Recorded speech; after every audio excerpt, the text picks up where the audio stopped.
आज हम बात करने वाले हैं मत्स्य अवतार की। एक ऐसी रहस्यमयी कथा जो सिर्फ कहानी नहीं है, इसमें तो सृष्टि का एक बहुत गहरा रहस्य छिपा है।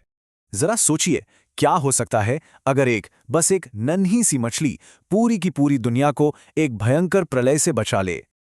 और बात यही खत्म नहीं होती। क्या होगा अगर वही मछली खुद भगवान विष्णु का अवतार निकले?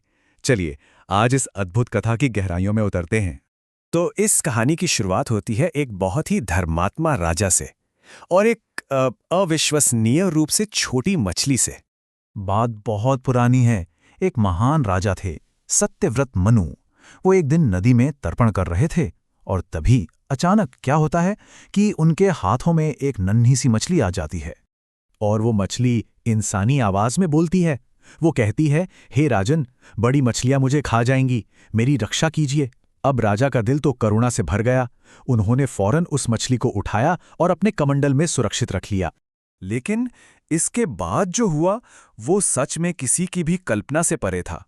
अरे, देखते ही देखते वो मछली बढ़ने लगी, इतनी तेजी से कि पहले कमंडल छोटा पड़ गया, फिर एक मटका, फिर तालाब, और हद तो तब हो गई जब पूरा का पूरा विशाल समुद्र भी उसके लिए छोटा पड़ने लगा। तो अब वो समय आ चुका था जब उस मछली का असली, उसका दिव्य स्वरूप सबके सामने आने वाला था। राजा सत्यव्रत तो ये सब देखकर हैरान थे, बिल्कुल हैरान। वो समझ गए थे कि ये कोई मामूली जीव नहीं हो सकता, ये तो खुद नारायण का ही कोई रूप है। और तभी उस विशाल मछली ने अपना असली रूप दिखाया। वो थे भगवान विष्णु अपने मत्स्य अवतार में। उन्होंने राजा को चेतावनी दी, कहा, आज से ठीक 7वें दिन एक महाप्रलय आएगी, सब कुछ पानी में डूब जाएगा। तुम एक बहुत बड़ी नाव बनाओ और उसमें सभी तरह के बीज और सप्त ऋषियों को लेकर एकदम तैयार रहना।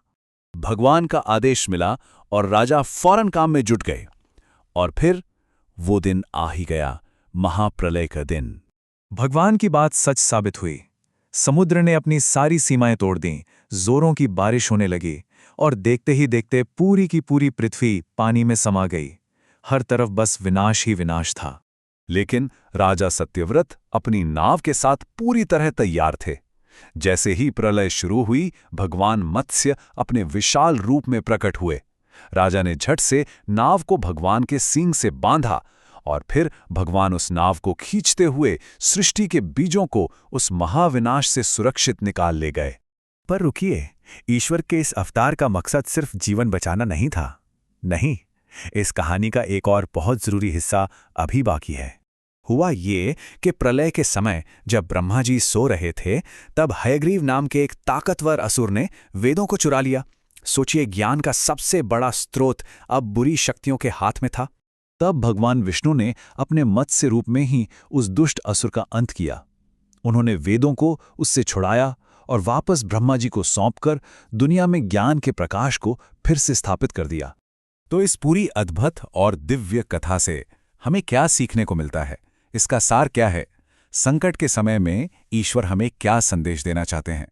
देखिए, ये कथा हमें सबसे पहले तो ये सिखाती है कि जब भी अस्तित्व पर कोई बड़ा संकट आता है तो भगवान किसी भी रूप में आकर धर्म और जीवन की रक्षा कर सकते हैं। और दूसरी बहुत जरूरी बात कि कभी-कभी एक छोटा सा दया से भरा काम, जैसे उस नन्ही मछली को बचाना, पूरी दुनिया को बचाने का जरिया बन सकता है। मतलब एक छोटी सी शुरुआत में भी ना पूरे ब्रह्मांड को बदलने की ताकत छिपी होती है। जय श्री हरि।